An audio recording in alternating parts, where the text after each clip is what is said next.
اور تیزی سے دوڑو اپنے رب کی مغفرت کی طرف اور اس جنت کی طرف جس کی وسعت آسمانوں اور زمین کے برابر ہے، ان پرہیزگاروں کے لیے تیار کی گئی ہے جو ہر حال میں اپنا مال خرچ کرتے ہیں، خواہ تنگی ہو یا کشادگی، اور غصہ ضبط کرنے والے ہیں اور لوگوں سے درگزر کرنے والے ہیں۔ اللہ ایسے نیک لوگوں کو بہت پسند کرتا ہے، اور جب ان سے کوئی ناشائستہ کام ہو جائے یا وہ اپنی جان پر کوئی ظلم کر بیٹھیں تو وہ فوراً اللہ کو یاد کرتے ہیں اور اپنے گناہوں پر استغفار کرتے ہیں۔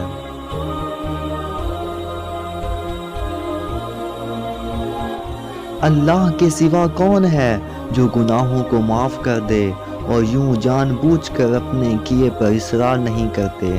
یہی وہ لوگ ہیں جن کی جزا ان کے رب کی طرف سے مغفرت اور جنتیں ہیں، اور ایسی جنتیں جن کے نیچے نہریں ہوں گی جہاں وہ لوگ ہمیشہ رہیں گے۔ کیا وہ یہی اچھا صلہ ہوگا جو نیک اعمال کرنے والوں کے لیے ہے؟ تم سے پہلے بہت سے دور گزر چکے ہیں، تو زمین میں چل پھر کر دیکھ لو کیا انجام ہوا انکار کرنے والوں کا۔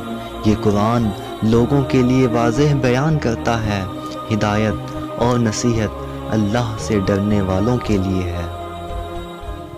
دوستو، یہ ویڈیو آپ کو کیسی لگی؟ کمنٹ باکس میں ضرور بتائیں، اور ایسی نوعیت کی ویڈیو حاصل کرنے کے لیے ہمارے چینل کو ضرور سبسکرائب کریں۔